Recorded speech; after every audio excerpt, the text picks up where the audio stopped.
கர்த்தரும் இரட்சகருமாகிய இயேசு கிறிஸ்துவின் நாமத்தினாலே யாவருக்கும் வாழ்த்தலை தெரிவித்துக் கொள்கிறேன்.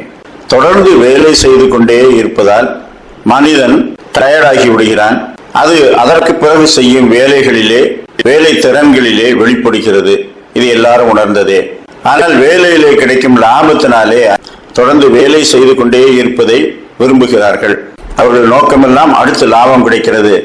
அப்படி ஓய்வில்லாமல் உழைத்துக் கொண்டிருப்பவர்களுடைய மனநிலை காலப்போக்கிலே அது வித்தியாசமாக இருக்கிறது. காலையிலே ஒரு தீர்மானம் எடுப்பதற்கும் மாலையிலே ஒரு தீர்மானம் எடுப்பதற்கும் வித்தியாசம் காணப்படுகிறது. அது மட்டுமல்ல, தொடர்ந்து பல நாட்கள் ஓய்வில்லாமல் வேலை செய்து கொண்டிருப்பவர்கள் மற்றவர்களோடு ஒத்துப்போகும் திறன், மற்றவர்களை நேசிக்கும் அந்த இயல்பு, விட்டு கொடுக்கும் ஒரு தன்மை, இடையில ஜோக்கடித்து சிரித்துக் கொள்ளும் அந்த சந்தோஷம், இவை எல்லாவற்றையும் இழந்து விடுகிறார்கள். அது அவருடைய சரீரத்திலும் பாதிப்பை ஏற்படுத்தி விடுகிறது என்று ஆராய்ச்சியாளர்கள் கருதுகிறார்கள். தேவகுமாரனாகிய இயேசு கிறிஸ்துவும் தேவனுடைய ராஜ்யத்துக்கு அடுத்த அநேக வேலைகளை செய்து கொண்டே இருந்தார். ஆனாலும் குறிப்பிட்ட நேரங்களிலே ஓய்வு எடுக்க வேண்டும், ஓய்வு எடுத்துவிட்டு தொடர்ந்து பணியை செய்ய வேண்டும் என்பதை தம்முடைய சீசர்களுக்கு அவர் வலியுறுத்தினார். மார்க் 6:31-32 அவர் அவர்களை நோக்கி, வனாந்திரமான ஓரிடத்தில் தனித்து சற்றே இளைப்பாறும்படி போவோம் வாருங்கள் என்றார்.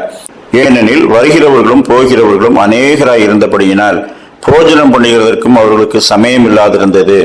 அப்படியே அவர்கள் தனிமையாய் ஒரு படவில் ஏறி வனாந்திரமான ஓரிடத்திற்கு போனார்கள். தேவகுமாரன் அவர்களை ஓய்வான ஒரு இடத்திற்கு அழைத்து சென்றார்.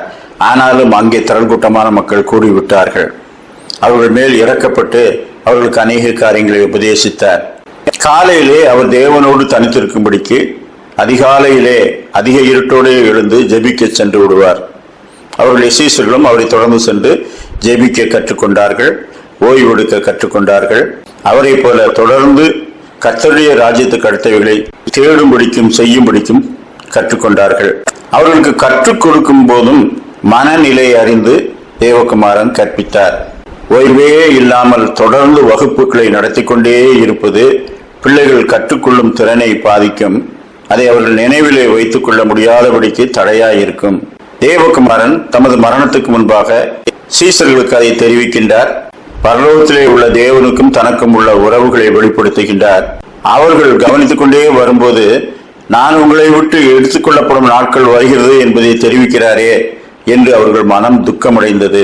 அவர்கள் துக்கமடைந்திருப்பதை அவர் அறிந்தவராய், இனி இன்னும் அதிக காரியங்களை சொல்லிக்கொண்டே இருந்தால் அவர்கள் உணர்ச்சி மிகுதியினால் இந்த துக்கத்திலே இருக்கும்போது கற்றுக்கொள்ள மாட்டார்கள்.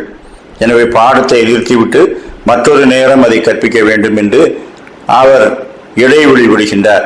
யோவான் 16:12 இன்னும் அநேக காரியங்களை நான் உங்களுக்கு சொல்ல வேண்டியதாக இருக்கிறது, அவைகளை நீங்கள் இப்பொழுது தாங்க மாட்டீர்கள்.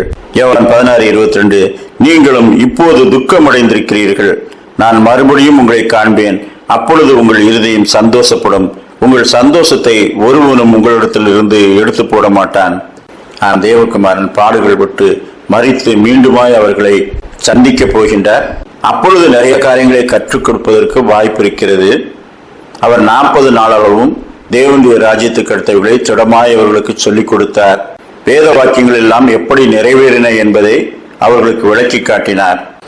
மனிதனுக்கு ஓய்வும் அவசியம், கற்றுக்கொள்வதிலே இடைவெளி அவசியம். தேவகுமாரன் முன்னுதாரணமாக காட்டிய அந்த பாடத்தை நாமும் கற்றுக்கொண்டு நம்முடைய வாழ்க்கையில் அப்பியாசிப்போமாக.